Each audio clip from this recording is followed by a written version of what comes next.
Welcome to the Wicket.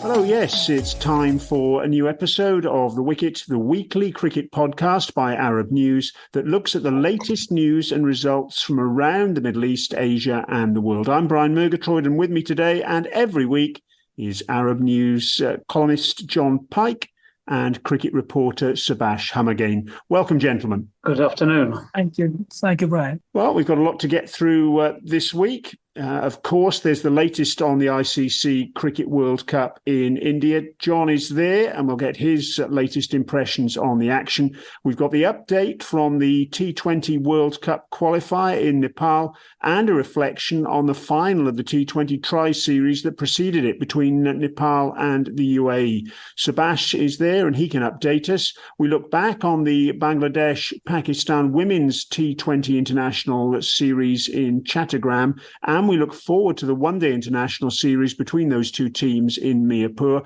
So, as I mentioned, plenty to get through in this episode. So let's get cracking. And where better to start than the ICC Men's Cricket World Cup? And, well, things seem to have crystallised just a little bit since we were on our last podcast. And, Jon, I'll start with you, if I may. Are the four semi-finalists locked in now, do you think? India, South Africa, New Zealand and Australia? Or can another team crash the party? I don't think all four are locked in. I think we can say that India are. I'd be very surprised if Australia don't get there. They've got England, Afghanistan and Bangladesh to play, so I'd expect them to win, if not all three, certainly two of those, I think. South Africa have in a handy position. They've got New Zealand, India and Afghanistan to play, so they can afford to lose, I think, one or even two of those. I think the one that's vulnerable is New Zealand. They've had two successive losses, narrowly, of course, to India, but they've been chased a bit by Pakistan, who have a sort of worse run rate. But Pakistan have got New Zealand to play, and they've got England to play. So I think that there's a crunch match, New Zealand, South Africa, and there's probably even going to be a bigger crunch match, which is New Zealand and Pakistan. So I think until those are done and dusted, it would be unwise to say all four are locked in. Three, yes. I think there's a fourth spot to play for, depending on how those results pan out. Yeah, we'll just date stamp this podcast. We're recording on Wednesday morning. But let's turn to Afghanistan, and their story just keeps getting better and better. And with 3 matches to go against the Netherlands, Australia and South Africa, just one more win, you would think, would lock them into the Champions Trophy for 2025. And what an achievement that would be, Subas. Yeah, excellent. In between the tournament, they got this news and their form has been excellent. They started off with the England win, and I think the Pakistan win gave them the boost. And against Sri Lanka, they just continue where they left off. And one thing that we have to mention is their team selection. They're playing on their strength.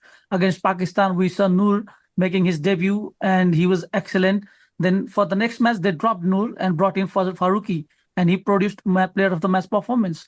So I think credit should be given to the backroom staff once again, because they've really worked with their team and they're playing brilliantly. Yes, I mentioned the Champions Trophy in that last question to you, Subas, but talking of that Champions Trophy, and what a revelation that was from Shakib Al Hassan after his side were beaten by the Netherlands, that this tournament is actually the qualifier for that Champions Trophy, and only the top 8 sides make it to Pakistan in 2025. It means the world champions England could miss out, and what a shock that would be for England, Jon. Well, it would be, but they won't be world champions. I thought it was interesting that revelation that the England coach, Matthew Mott, said after the India match. He only found out about that, the element of it, an hour and a half before the press conference. So this certainly has been cut to the wire. He seemed to be a bit critical of the ICC's timing on it. Yeah, there is an elephant in the room, which is called India. Given that the tournament's in Pakistan, will the situation be one that encourages them to go and play there? It's between England, Netherlands and Bangladesh at the moment. And I think England-Netherlands match is probably key in that. England's run rate is poor. There's another question, which is, does England actually deserve to be there? and certainly on performance this time out, not really. There's fallout seems to be already happening. Howard Milan's already announced his first-class retirement. He's just going to continue playing some T20 and other white ball cricket for money. I suspect there are going to be a few others who follow, and you're going to get a very different looking England side in 2 and 4 years' time. And the tournament itself, I think, is a bit of an ugly duckling. We know it was last played in 2017, and Pakistan beat India astonishingly by 180 runs, and featured a certain Fakhar Zaman, who appeared this week in good form.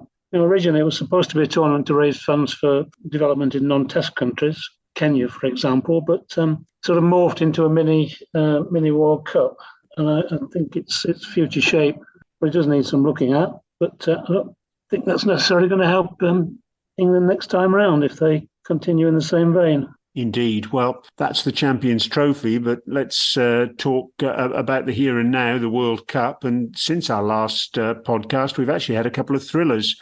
Pakistan versus South Africa. South Africa getting across the line there by just 1 wicket, and Australia against New Zealand, a match that went right down to the wire, to the very last ball. Terrific matches, both of them. What did you make of them? Subas, first of all, Pakistan's failure to get across the line. Goodness me, that was nail-biting stuff, wasn't it? Yeah, thrillers are something that we didn't see much in this World Cup, and Pakistan, they just couldn't finish it with both bat and ball. And batting, I think their 300 would have been easy score. Even 330 was on the horizon at the 40-over mark, but the failure to complete all 50 overs, I think that started the bit. And even bowling, I think bowlers did the bit, but South Africa just held on.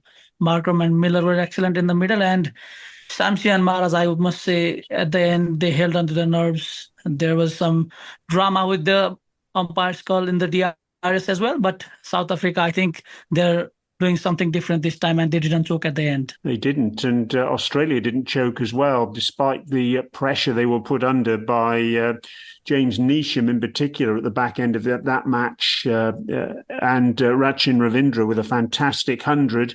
John, that's 4 wins in a row for Australia after they lost their first 2 matches. They really have turned things around remarkably, haven't they? Yes, not a surprise to me, who listened to earlier podcasts. I just have to say that my man, Rachin, did it again. It's a pity that some of the others couldn't stay with him until Neesham joined up. And I would have expected under another day Neesham to have done rather better with that late full toss. I think Australia would be very relieved, particularly given who the opponents were.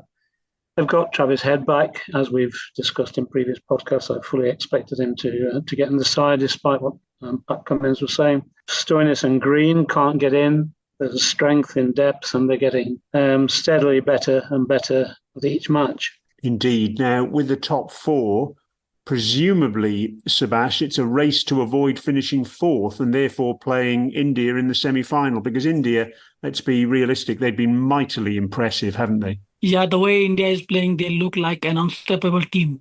The injuries to Hardik Pandya, I think they gave the chance to test the bench, and Mohammad Sami has made the most of it. His bowling has been standout, probably the best in the lot at the moment, and looks like he's stamping his authority in the starting 11.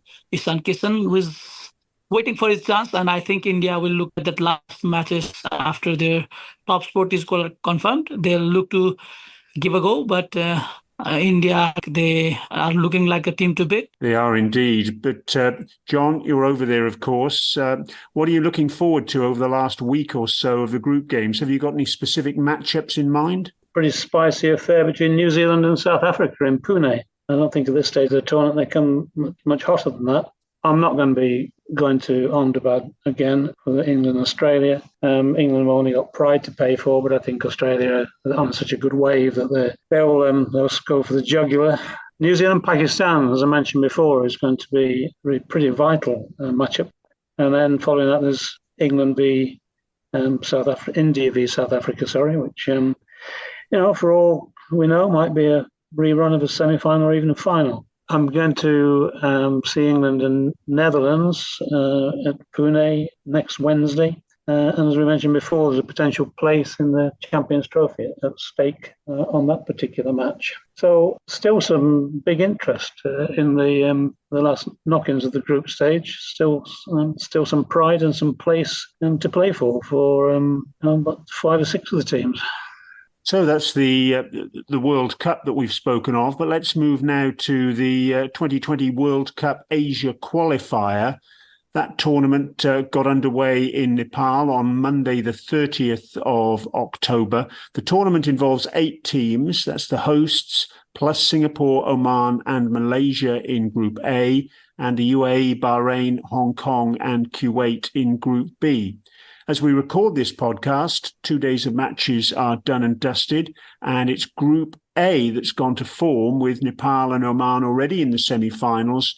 And all that's to be decided there is which of them will finish top of the group and therefore play the runner-up in the other group. In that other group, Group B, the UAE, they're the only team to have maximum points from 2 matches, while Bahrain and Hong Kong have 1 win each, and Kuwait is pointless. The UAE-Hong Kong match is key, really, to determining which side will top that group. The winners of the 2 semi-finals will be the ones who will go through to the T20 World Cup in the Caribbean and the USA next year. And Subas is at the tournament. First of all, Subas, Oman have probably been the most impressive side so far, haven't they, with 2 comfortable wins against Malaysia and Singapore? Yes, indeed. Oman, they have been playing brilliantly, and I think they have just taken the from Afghanistan tour, and that has given them a lot of boost. In the first match, we saw Jishan Maksud doing it with the bat and the ball. He held on the innings at the start and blew away the death bowlers, and they were outclassed in the second innings. And in the second match, Aqib Ilyas back from injury, and he just took the team to the win. He took up that responsibility. And the interesting thing is they're yet to field Kalimullah, the very right-hand fast bowler. So they might put him up first against Nepal for that decider for the group top. But Oman, I think they're a team to beat, and Nepal and Oman is going to be a great encounter. Well, Nepal won comfortably against Singapore, but they were tested against Malaysia, who got away to a flying start. They were 48 without loss in the first 4 overs before being reined in. But a good win for Nepal in the end. Yeah, Nepal, they have had a bad start at this tournament. Dipendra Sangri out injured after the toss in first match. He'll be a big miss for the team considering his inputs in all 3 departments. So Nepal has a left-arm spinner Lalit injured, Dipendra off spinner injured. So they're struggling with the spinner side. And that's why I think Malaysia made the most out of it, targeting their quick bowlers who were in form in the tri-series. So Kusal Bhurtel has opened well, and Kusal Malla has been brilliant batting in the Asian Games, and he continued it this time as well. But home team, they're still looking for their options in the bowling department. They've changed a bit, and looking forward, I think Lalit Rajbangshi will be risked, even with him not being 100% fitter in the next game. In the other group, Subas, the UAE were tested by Bahrain in their first match, but then won comfortably against Kuwait. Can you see Hong Kong beating them? Yeah, Hong Kong have been inconsistent, but they have personal in. So the batting has heavily relied on Barbara Hayat, Ansuman Ruff, and Martin Kodji. So the team still has got a chance to get to the top 4, but will need to have another team performance like they did have in the last game of the T20I series group stage. So they have personnel, but I think collective effort is what they're lacking. And since they've not played together for a long time, I think Hong Kong will have it tough making it through. Now, Sebastian, we must also mention the fact that the UAE won the Tri-Series final against Nepal ahead of this qualifier. They reached the final of that Tri-Series that also involved Hong Kong with just 1 win in 4 matches, but they really did boss the final, didn't they? In part, thanks to young left-arm spinner Ayan Khan, who flew in to play from the ACC Under-19 tournament in Malaysia that we've covered previously on this podcast. That was a great win for the UAE, wasn't it? But how much of a shock was it for Nepal, given they'd been unbeaten going into that final? More than a shock, I would call it a wake-up call for Nepal, because they've been heavily reliant on batting, and they're used to winning. So I think this was a wake-up call on what are the things they need to improve on. And the main thing being they didn't feel well in the game, and that paid the price. The positives was Kusal Bhurtel at the top order getting a half century, and he's continued it in this qualifiers as well. And for UAE, I think with coach Mudassar Nazar back in the dugout, they look like a different team. The two U19 lads that they have joined, I think they made an impact in that final as well. So UAE, they are on top. Wasim is doing what he does the best at top of the order. And another interesting thing is Basil Hamid's comeback. I think in the T20 series, he showed some glimpse of it. And the last game, I think he finished it well. Youngster Ali Nasir has been excellent. He's doing it with the bat, with the ball, even though he's injured a bit. But I think he'll make it fine for the next game. And UAE, I think they're one of the favorites to qualify for the World Cup. And Mudassar Nazar is doing magic with these young lads. Isn't he just? Yes. John, have things gone as expected so far as you're concerned? I guess no surprise Oman have been so impressive after their build-up against Afghanistan A, but the UAE seem to have struck some form after that slow start to the Tri-Series. They put together 3 wins in a row now across the 2 competitions. I think it's turned out pretty well as expected. What we've got in prospect are 2 sort of mouth-watering semi-finals with World Cup qualification at stake. We all know that there have been some famous, even infamous tussles between the UAE and Nepal, who always seem shocked to lose, especially at home. And we will see whether they're going to get shocked again. But I would guess that UAE and Nepal are going to get through. Of course, if the UAE beat Hong Kong, I think that's going to allow Bahrain to sneak into the semi-finals, and they're probably the least strong of those 4 teams. So, yeah, pretty well as expected. I think if there are going to be any shocks, then they're about to happen. Subas, prediction time from you. How do you see things going? Yeah, I think like John mentioned, Nepal and UAE are the favorites, but the group winners will not only play the runners-up, but they'll continue to play in the same ground they've been playing in. And it's a huge advantage considering the nature of surface and the crowd in Seoul. Nepal are obviously favorites in TU ground against Oman, and I think they'll make it to the semis and beyond. With UAE, I think they'll look to continue the form in Mulpani ground, and we might have another Nepal versus UAE final. This time, obviously, both teams in festive atmosphere with that World Cup berth confirmed. Absolutely. Well, we've got that to look forward to. And Subas, I know you'll keep across that for us and bring us all the latest news on the next podcast.